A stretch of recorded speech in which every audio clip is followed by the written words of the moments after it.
Hello.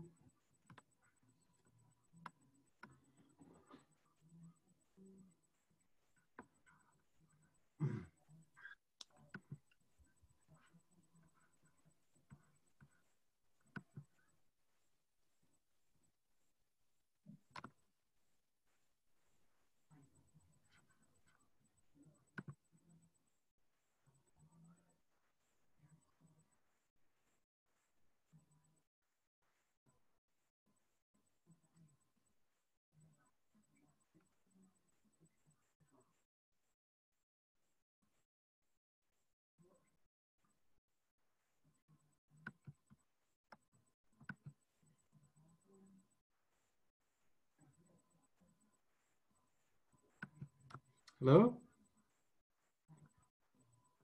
Come back. Oh, you're back. Thanks, Philip. Okay, let's get started. Okay.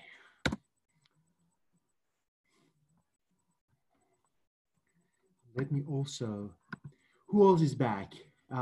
Gloria and Rose, are you two back? Yes. Awesome. How about you, Rose? Yes. Awesome. Okay, I have Philip, Gloria, and Rose. And guys, before we just start, how was the test, by the way? Easy? Harder. Hard. Oh, sorry to hear that. I tried to make it easy by only 4 or 5 questions, each one very easy, but sorry if it was so hard. But no worries, you have more chances to catch up with if you think that if there are some marks which is missing by doing some extra work. As I said, COVID-19 challenge, it gives you extra 20% on your final mark. And before we start the lessons for today, guys, while you were busy with your test, I sent you a notice on the main page of the course, which is some kind of instruction how to register with the class.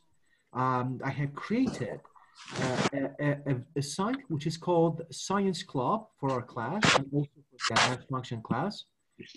Please make sure that today you follow the instruction and use the passcode to get the access and enroll yourself to that, I should say, Seesaw blog. And also the thing which I just want to ask you, please, when you set up your account today before the night ends, also make sure that you have your pictures also into the profile.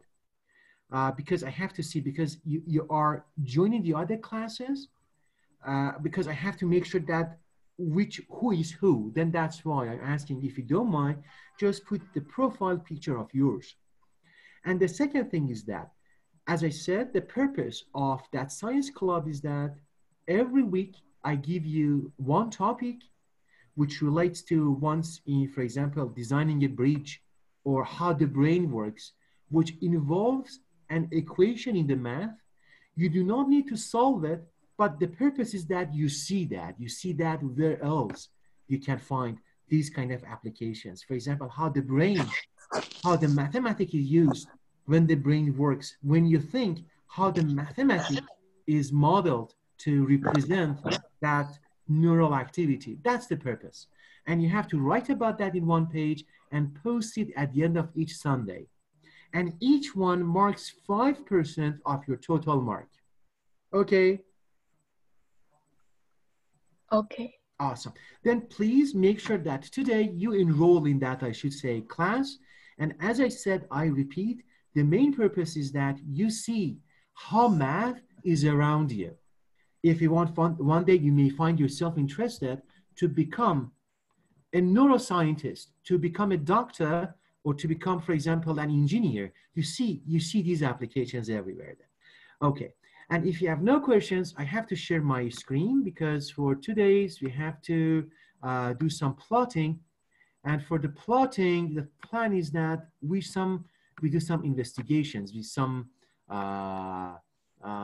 plots. Let me pick up my notes. And I use my notes in order to see what can we do. And guys, in terms of the plotting, in future, when we talk about the transformation methods, you are going to be able to just plot it by hand and on a piece of paper. But as long as there is a technology, I'm focusing on the characteristic and qualities of these plots. And please make sure that you write the conclusions which we're going to draw for all those 4 trigonometric functions. If you remember, the day before yesterday, we talked about this function, sine x. We saw how to define the sine, but now we plotted that function. And as you will see, guys, from this plot, please write the first one. These are the conclusions I wanted you to write because they would help you when you want to do your assignment. Guys, for this function sine x, if you look at the plot, what is the range? What is the domain of this function?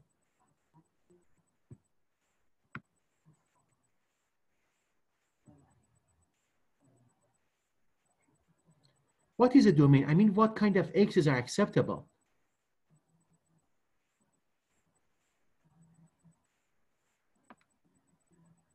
Everything, huh? Then we say that the domain is gonna be, it belongs to the all, I should say, the R. I just wanted to avoid writing, but let me write that for you.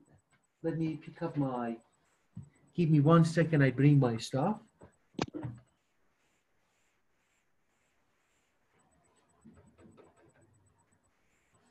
There is my,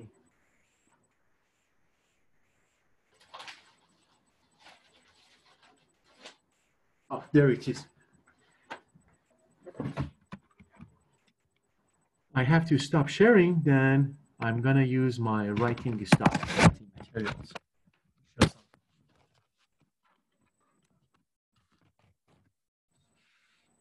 Okay. Guys, we are gonna draw some kind of conclusions about the functions which we worked with that.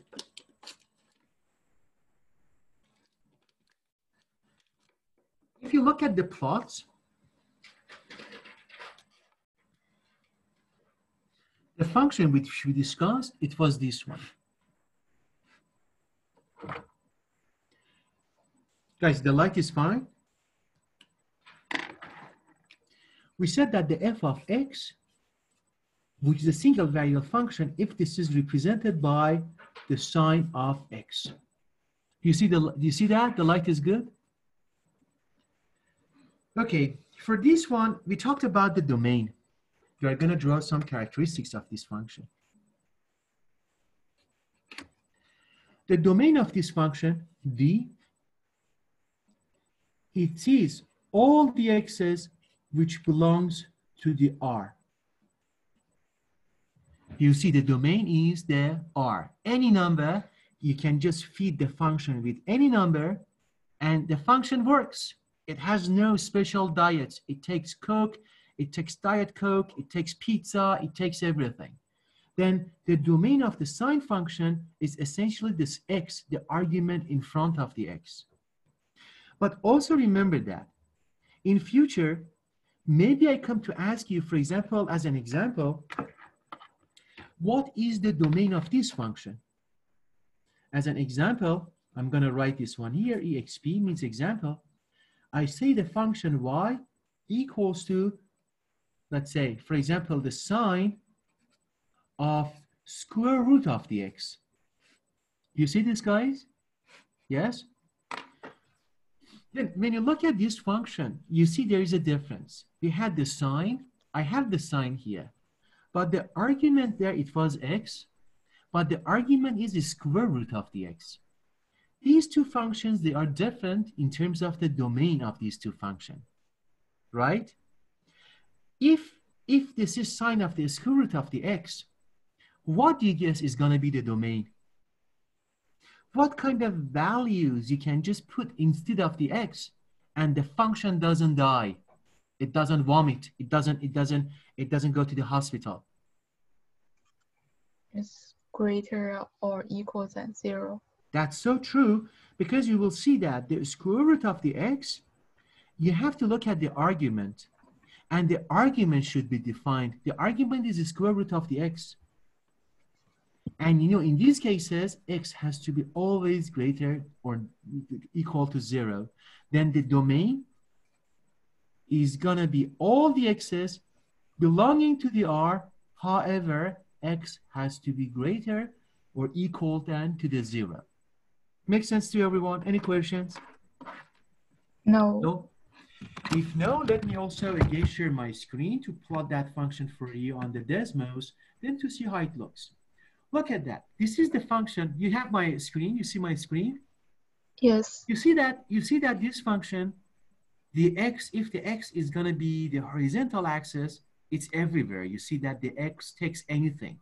It goes to the minus, it goes to the plus. That's why it's the domain is everything, R. But how about this function? I call that g of x because it's a different function. I call that sine of this QRT of x.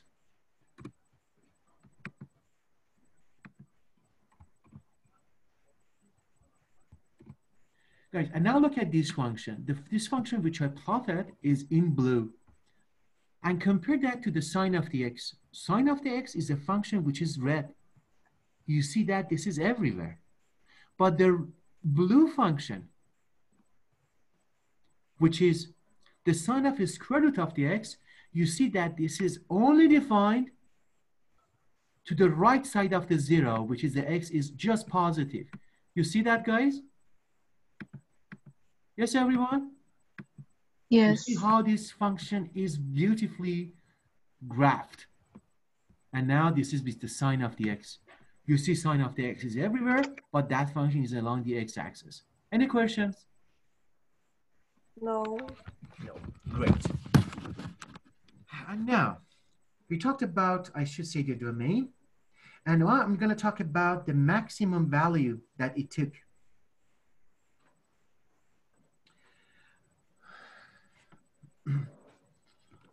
But guys, as we talk about the domain, let's also talk about the range. What is the range of this function? R equals to what? If you remember the plot. 1 to -1. That's so true. If you remember the plot, it oscillates between plus and -1. That's the value which it takes on, let's say, the y-axis. Then if you also remember, the term which we are going to use right now, we are going to use that a lot. You see that +1 is going to be the maximum of the function. Guys, you will see that if I'm writing here. Yes. And -1, it becomes the minimum of that function. I write the minimum as mean, which means that the minimum, the lowest amount, but +1 is the maximum amount, which is the highest amount that it can take. Okay. These are also two things that we just discussed about that.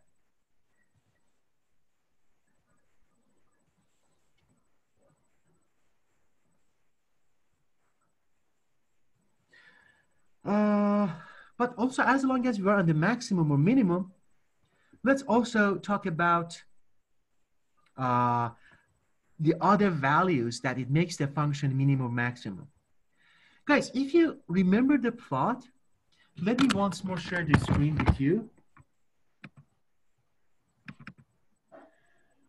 Guys, look at this one for the sine of the x.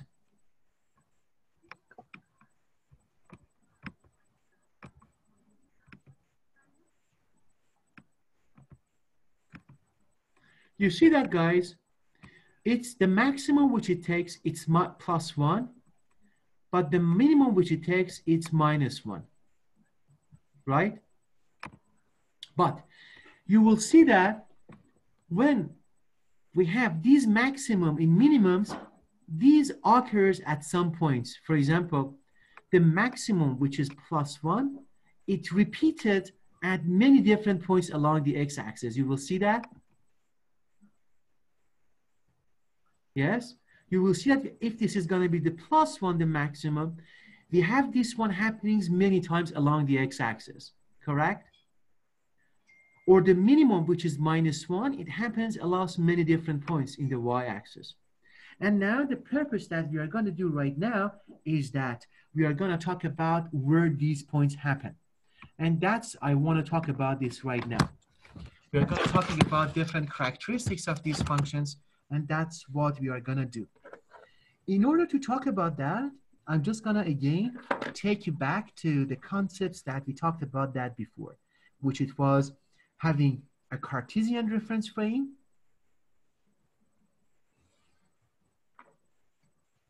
you have a Cartesian reference frame, y, x, and 0, which I have a unit circle happening at, I should say, at the center. The center of that unit circle is matching exactly the origin of my Cartesian frame. Okay, and that's what I have there. Okay, and now look at this one, guys. If I have this angle represents my sine. Look at this. I have an angle which is alpha, which is happening at point between this point and this point. I call this point A, and I call this point B, correct? And that's going to be my fixed arm of the angle. What is going to be the sine of that angle, guys?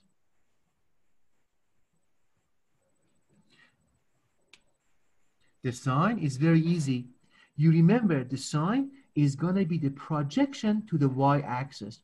It means that you use your ruler, you project it to the y-axis, then whatever you are reading on the y, which is this, it measures your sine, correct?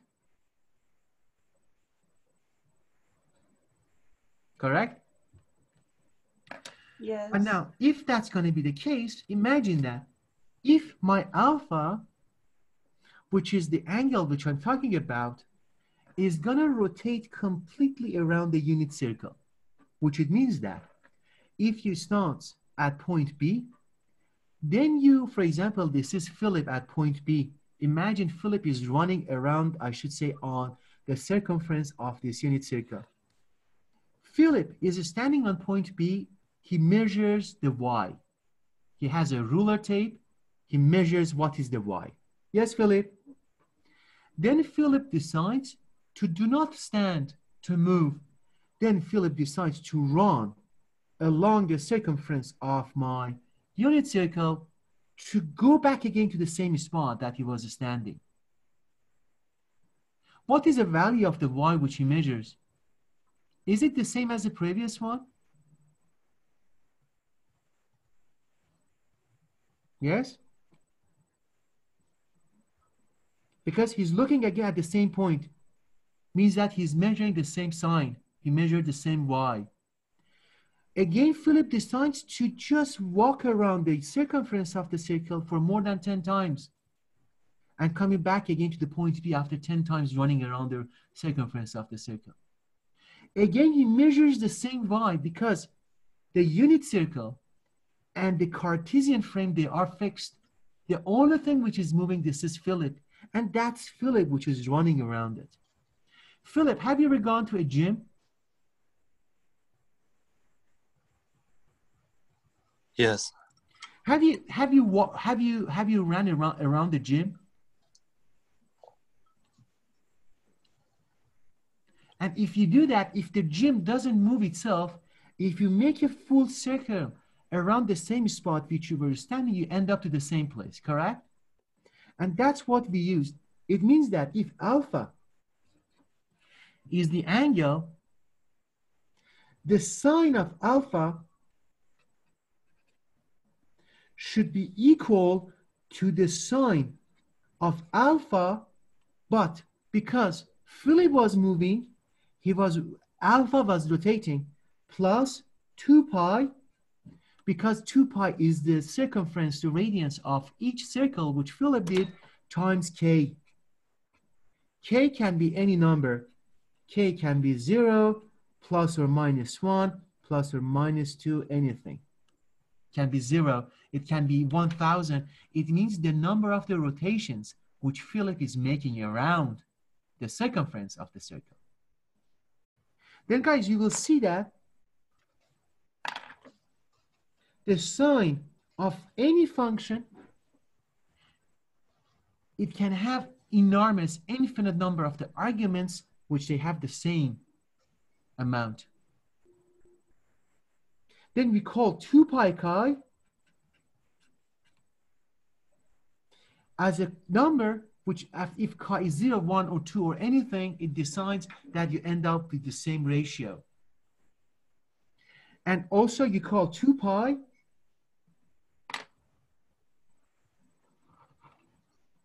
this number, you call this, I'm going to write it here, you call it the period of the function. Correct? Always imagine that the Cartesian is fixed, the unit circle is fixed, and at point B, you make a full rotation to come back to the same point B. How much angle you make, Rose? If you are, Which one? for example, if Rose is standing at point B and you run around the circumference, you come back to the same point B, how much angle you have taken? 330. 360. Oh, 360. That's right, because you make the full rotation. 360 means that you just, for example, imagine wherever you are, then run around the corner and come back to wherever you are right now. It means that you just came back to the same spot. It becomes 360 degrees, or how much radians? 2 pi. 2 pi. And that's why I said that 2 pi ka. Ka means the number of the times that you rotate. Huh? I can say the same thing also for the cosine, but we are going to talk about that a little bit later. For the cosine, also I have the same thing. I say that for the cosine, if right now, imagine this time Gloria is running around. If Gloria is at point B, walks around, come back to the point B again, he measures the same x. Correct, Gloria? Yes.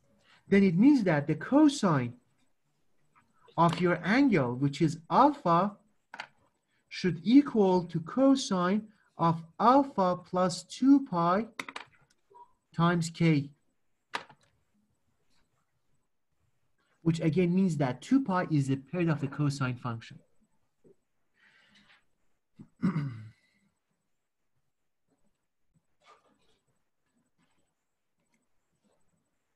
Any questions, guys? No. No? Okay. Then it means that, guys, if you start, for example, imagine Ferris. Ferris is standing at point C here. What is the angle that Ferris has taken?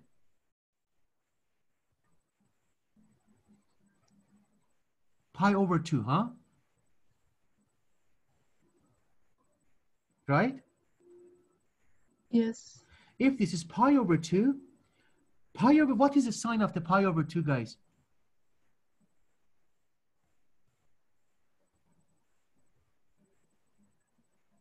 Did you do your homework, guys?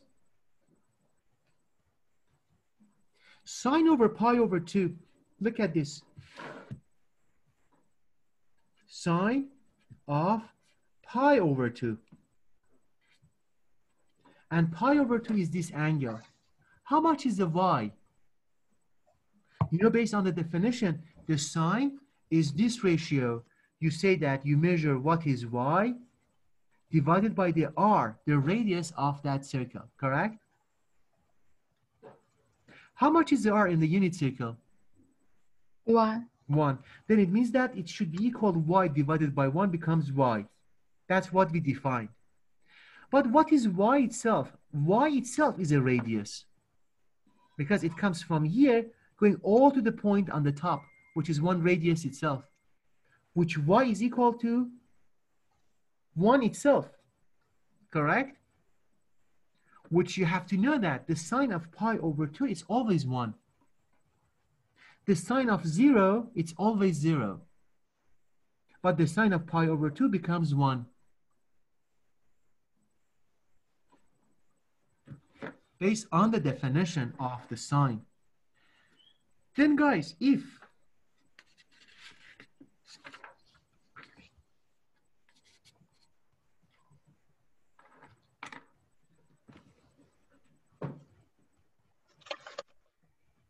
guys, what time is it now? I'm going to be conscious about the time. 12:56. Okay, thank you. Then guys, look at that. When we say that, then if the sine of pi over 2 equals to 1, can I make a full rotation and come back to get the same answer?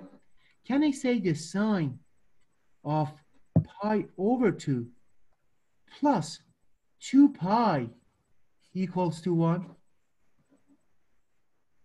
Because it means that 2 pi, you are making the full rotation come back to your initial place. Then you get the same measure, huh? Yes. How about the sine of pi over 2 plus 4 pi? Means that you make 2 full rotation come back to the same spot. It should be the same number, huh? Which as a result, we say that the sine of pi over 2 plus 2 pi times ka, it's always plus 1.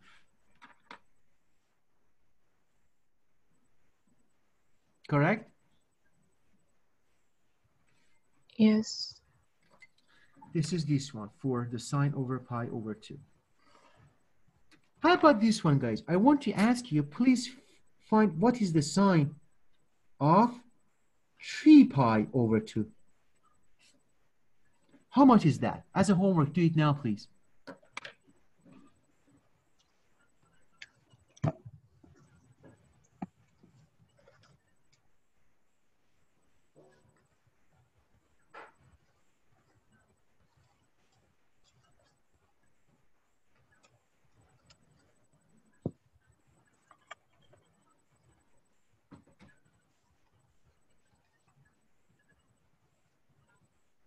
-1. That's so true. -1. How did Rose get -1? Because 3 pi over 2 is going to be this angle. 3 pi over 2. 3 pi over 2, the sine becomes what? Becomes the y of this point which you are going to read, which the point is there. What is the y? It's the radius of the circle under the 0, which is a -1. Because the radius is always 1, without any exceptions. Always the radius is 1. Then because we are measuring the full radius as the full height of the y, then we get -1. Then as a result, you can say that the sine of 3 pi over 2 plus 2 pi times k also equals to -1. Because 2 pi represents the full cycle which you rotate around the circle. That's why it also becomes -1. Correct? Yes. Any questions, guys? No. Ferris, Philip, Gloria? No. No? No. Great. Fantastic. And now, we want to change the gear, show you the other function that we talked about.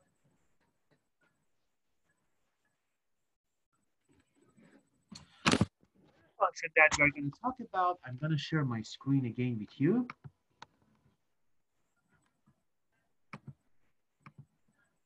Let me share the screen. Okay. The other function which I'm going to share the screen with you to plot that is going to be the cosine of the x. Let me take this one away and let me Okay. Guys, this is the cosine plot. What is the cosine of 0? 1. 1. That's correct. I'm going to show you later how. But guys, look at this function. For this function, which is a cosine, you see that, again, the domain can be anything, correct? Yes. You can have anything. You see that along the x-axis, let me minimize a little bit the graph. You see that along the x-axis, either positive or negative, there are all numbers can be digested by the cosine of the function. If the cosine is a machinery, then x can be anything. There is no special diet to restrict the domain of the function. Then for the cosine, the domain include all possible real numbers. But what is the range? The maximum or minus the minimum value? 1 to minus 1.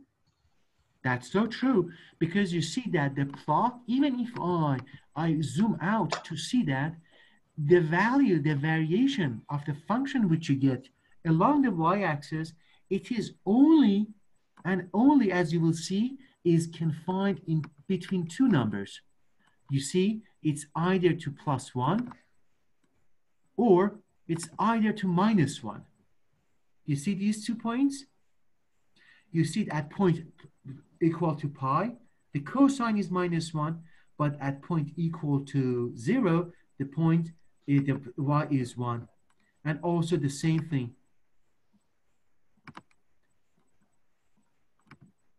I'm going to show you this one. Look at the same thing, guys. At point 2 pi, again, the value of the y again is equal to 1.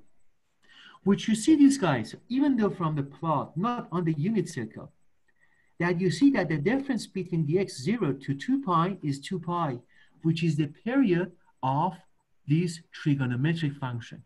It means that if you rotate with 2 pi along, I should say, the unit circle, and you end up to the same spot which you got, you always get the same value, right? And also, but what the other side means, the negative side. For example, this side, which is this point, you see the angle is minus pi. And you will see that the left side of the plot represents the angles which they are negative. It means that you picked up your angle clockwise in order to just slice the angle on your unit circle. Then if you wonder why the cosine and sine functions are stretching to both sides of the y, you may end up with this answer that because the left side plots the angles which they are negative. It means that when you try to slice your angle on the unit circle, you decided to pick them clockwise. The moving side of the angle rotated the unit circle in the direction of the clock. And now, one of the last things which we are going to talk about that is that I'm going to merge it with the sine function. The red one, guys, is the sine. The green one is the cosine. Then you will see that at point equal to 0, which is going to be the origin, there is this difference starts. At point equal to 0,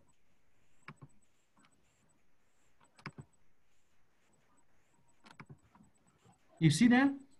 At point equal to 0, the sine function is passing through the origin, but the cosine function is already at point 1. And that's why they call that, in future, you will see that they call it a kind of a phase difference of pi over 2. We are not going to talk about it now. That's going to be the concepts of future, that how do we define the phase and how the sine function and cosine functions, they are different when it comes to their phase. But you see that if you plot them together, that's how they are different. But what they are similar together, that both of them, they have the periodicity of 2 pi. It means that if you start at one point of the unit circle, you can rotate around the unit circle 2 pi angle radians to end up to the same spot. That's how they share. But how they are different is that they have a pi over 2 phase difference. At point equal to 0, sine is 0, but at point equal to 0, cosine is 1. That's what we want to talk about, the cosine plot.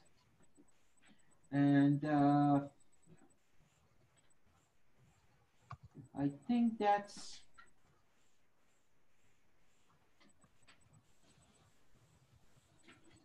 pretty much everything. And we talk about the tangent and cotangent plotting tomorrow.